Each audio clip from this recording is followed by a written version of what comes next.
გამარჯობათ. სოციალურ ქსელებში ხშირად დაინახავთ რაღაც პუბლიკაციებს, რომ ვიღაც საბჭოთა ხელისუფლების დროს, ადრეულ პერიოდში ძირითადად ვიღაც მწერლები, პოეტები და ასე შემდეგ საზოგადო მოღვაწეები დახვრიტეს, გადაასახლის, გაუბედურეს მათი ცხოვრება და ასე შემდეგ. მე პიროვნებებზე არ ვისაუბრებ კონკრეტულ ცალ-ცალკე სიტუაციებს არ განვიხილავ, იმიტომ რომ როდესაც მიდის რეპრესიები და რეპრესიული მანქანა მუშაობს, იქ ყოველთვის ხდება უდანაშაულო ხალხის დასჯაც. რეპრესიული მანქანა სწორედ იმით განსხვავდება სამართლიანობისაგან, რომ რეპრესიებისა და უსამართლობის დროს შეიძლება მოხდეს გადაცდომა და დაისაჯოს უდანაშაულო ადამიანი, ხოლო სამართლიანობის დროს, როდესაც არის სასამართლო და ადამიანს აქვს უფლება თავი დაიცვას, შესაძლებელია, რომ დამნაშავემაც აარიდოს თავი სასჯელს.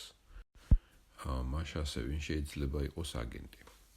ყველაზე ღირებული აგენტი უცხო ქვეყნის სპეცსამსახურებისთვის არის ადამიანი, რომელიც არის ასე თუ ისე ცნობილი იმ საზოგადოებისთვის, იმიტომ რომ ასეთი ადამიანები როგორც წესი ქმნიან საზოგადოებრივ აზრს.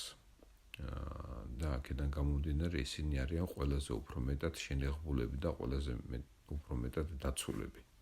რასაკვირველია, შეიძლება ვინმე მწყემსი მიხოც იყოს აგენტი, მაგრამ მისი მარგი ქმედების კოეფიციენტი საზოგადოების მართვაში და საზოგადოებრივ აზრის ჩამოყალიბებაში ნაკლებია. ასეთმა აგენტმა შეიძლება რაღაც გარკვეული კონკრეტული დავალება შეასრულოს, მაგალითად რაღაც რკინიგზა აფეთქოს, ან ვინმეს ესროლოს, ან რაღაც პატარა ჯგუფი შექმნას, ასე ვთქვათ, დამნაშავეთა თუ რევოლუციონერთა, როგორც გინდათ ისე დაარქვით, მაგას მნიშვნელობა არ აქვს, მაგრამ ყველაზე მნიშვნელოვანი არის მაინც ცნობილი პიროვნება, რასაკვირველია, ესეთი პიროვნება უნდა იყოს ნიჭიერი, გარკვეული ცოდნის მატარებელი, რომ აიყოლიოს ხალხის მასები. გარდა იმ ადამიანების, რომლებიც ბუნებრივად არიან, ასე ვთქვათ, მცოდნეები, განათლებულები და ნიჭიერები, უცხო ქვეყნის სპეცსამსახურები აყალიბებენ სხვა ტიპის აგენტურასაც, რომლებიც პირიქით ხელოვნურად უქმნიან სასათბურო პირობებს, რაღაც უინტერესო, რაღაც ძალიან მდაბიო ხარისხის ნაწარმოებებს, მას ასე ხელს უწყობენ, უბეჭდავენ წიგნებს, ანუ ხელოვნურად ქმნიან მწერლებს რა, ასე ვთქვათ, მწერლებს, პოეტებს და ასე შემდეგ. უნიჭო ადამიანებისაგან და ამით ისინი უფრო ხდებიან დამოკიდებული მათ კეთილნებაზე, რომ მიიღონ დაფინანსება, მიიღონ, ესე იგი, საზოგადოებრივი მდგომარეობა და უფრო მეტად დამოკიდებულები არიან უცხო ქვეყნის სპეცსამსახურებზე. იმიტომ რომ იგივე ნიჭიერი ადამიანი დაუშვათ თუ გადაიფიქრებს მუშაობას და რაღაც აზარზე მოვა, გონზე მოვა, მას შეუძლია გააგრძელოს თავისი მოღვაწეობა, შეუძლია შეცვალოს თავისი, ასე ვთქვათ, ელექტორატი, რაღაც აზრები შეუცვალოს, თქვას რომ აი მე შევცდი არამე და ეს ნაშრომი, რომლებიც ჩადებული იყო მასში, დაიკარგება და ვერაფერს ვერ უზავთ, ხო? თუ მაშინ უნდა გაანადგურო ფიზიკურად. მაგრამ ადამიანი, რომელიც არაფერს არ წარმოადგენს და უცებ რაღაც საზოგადოებისთვის ცნობილი გახდა და ანუ ხელოვნურად შექმნილი ფიგურაა, თუ მას ეს მხარდაჭერა დაეკარგა, მაშინ ის ისევ არავინ ხდება საზოგადოებისთვის. ეს მისთვის როდესაც ესეთი უვიცი ადამიანი ხდება ამბიციური და რასაკვირველია, უფრო უვიცი ადამიანი, მით უფრო მეტი წარმოდგენა აქვს თავის თავზე და მეტი ამბიციები აქვს, ეს მისთვის, ასე ვთქვათ, დაუშვებელია და ეს ერთგვარი კომპრომატია მაგისთვის. ამიტომ ის არ ღალატობს თავის პატრონებს და მუშაობს მათზე. აქედან გამომდინარე, ყველა ამ ადამიანს აქვს თავისი კომპრომატი. ანუ სპეცსამსახურები ცდილობენ, რომ ყველა ადამიანზე კონდეს გარკვეული კომპრომატი, ხო? ზოგს რაღაც ვიდეოებს უღებენ, მოგეხსენებათ ეს უკვე სულ ცოტა 10 წლის წინ, 15 წლის წინ მოხდა ჩვენს ქვეყანაში ასეთი ვიდეო ფაილების ამოღება. ზოგს ვიდეოებით იჭერენ, ზოგს რაღაც ფინანსური დანაშაულით იჭერენ და ასე შემდეგ. ანუ ყველანი რაღაც კომპრომეტით ყავთ ჩაჭერილი. ესეთი პიროვნებები, რომ მათ არ გაბედონ ღალატი. ამიტომ, როდესაც საუბარია, რომ ვინმე საზოგადოებისთვის ცნობილი პიროვნება ან დააპატიმრეს, ან დახვრიტეს, ან რაღაც ცუდი გაუკეთეს, ყოველთვის უნდა ვიფიქროთ, რომ არის ესეთი შესაძლებლობა, რომ ისინი იყვნენ უცხო ქვეყნის სპეცსამსახურის აგენტები. კიდევ ვიმეორებ, შესაძლებელია რასაკვირველია იყოს გადაცდომები, მით უმეტეს იმ აუბედით სახსენებელ პერიოდში, როდესაც კანონის, რბილად რომ ვთქვათ, ბევრი არ მოეკითხებოდა. ტროიკებიც იყო რაღაც ეგრეთ წოდებული შექმნილი, სადაც ადამიანებს სასამართლოს გარეშე ასამართლებდნენ, ხო? ხოლო 3 ადამიანი ასამართლებდა. თუმცა ტროიკებზე მე რომ მოვიძიე ინფორმაცია, რატომ შეიქმნა ეს ტროიკები და ვინ შექმნა, ეხლა ვეგეტყვით, რაც ვნახე ინტერნეტში ინფორმაცია.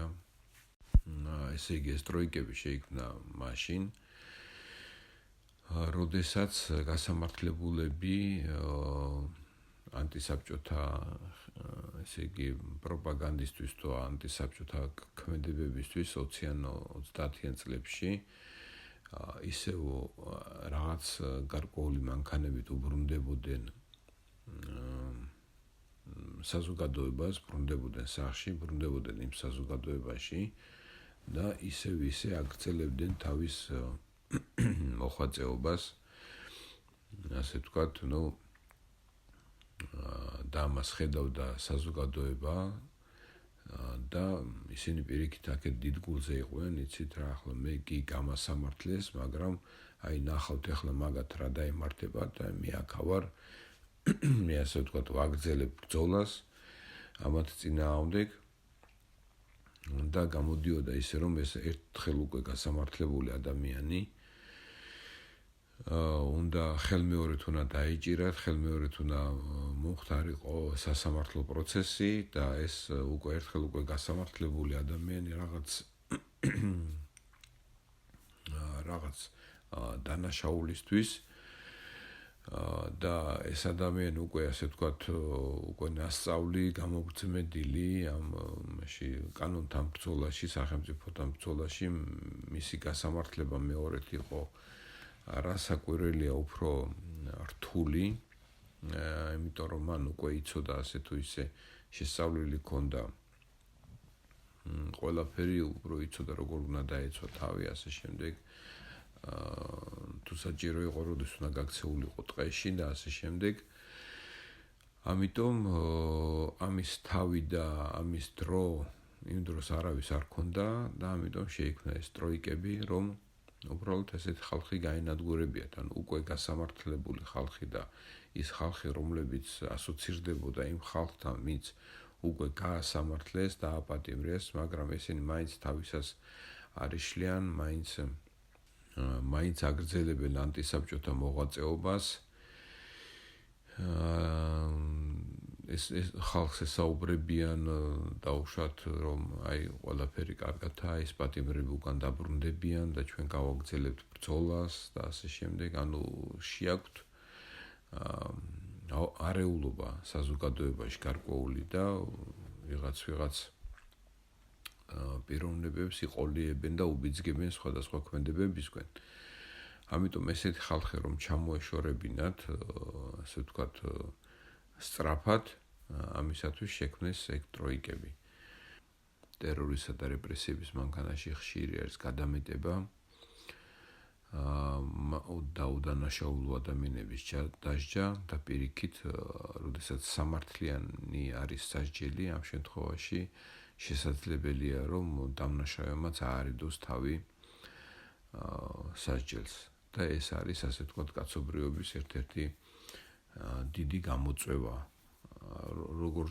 როგორ აჯობებს ადამიანისთვის და საზოგადოებისთვის რომ იყოს მკაცრი კანონი და ისაჯოს ყველა და შესაძლოა რომ მოხდეს გადამეტება და უდანაშაულოც მოყვეს ამ მანქანის ქვეშ თუ აჯობებს რომ პირიქით კანონი იყოს რბილი სასჯელი იყოს რბილი და უდანაშაულომაც ასე ვთქვათ მოახერხოს თავი აარიდოს სასჯელს და ისევ დარჩეს საზოგადოებაში მავნებლად და დამნაშავედ რომელიც არ ვიცი მე გამოსწორდება თუ შეეშინდება თუ მეტად აღარ ჩაიდენს იმ დანაშაულს ეს უკვე სხვა საკითხია ჩემი აზრით სასჯელი რასაკვირველია გარკვეულ კორექტირებას აკეთებს საზოგადოების გარკვეულ გავლენას ახდენს რასაკვირველია პიროვნებაზე და სასჯელზე მაგრამ გლობალურად დროში გაწელილ ესე იგი შემთხვევაში თუ ამას ყველაფერს განვიხილავთ მე ვფიქრობ რომ სასჯელი დიდ შედეგს ვერ იძლევა და მით უმეტეს ციხეები ეს აბსოლუტურად ეს არის უსარგებლო რამ და ციხეები საერთოდ არ უნდა არსებობდეს უბრალოდ ადამიანებმა უნდა შეცვალონ თავისი დამოუკიდებლობა კანონის დარღვევასთან დაკავშირებით უნდა შეიცვალოს აზროვნება და მათი მსოფლმხედველობა ამ შემთხვევაში და ამას უნდა საზოგადოებასთან სულ სხვა ტიპის მუშაობა რაც რასაკვირველია სხვა ვიდეოს თემა და ესეთი მცირე თემა არ არის მე ვთვლი რომ აბსოლუტურად შესაძლებელია რომ საზოგადოება ციხეების გარეშე იარსებოს და რაღაც დანაშაულებები უბრალოდ არ იყოს უბრალოდ ამას სჭირდება საზოგადოების მომზადება ამისათვის გამოიწერეთ არხი გააზიარეთ არხი დააფინანსეთ გააკეთეთ დონაცია და გვპირდებით რომ თქვენი აზროვნება უფრო საინტერესო გახდება დიდი მადლობა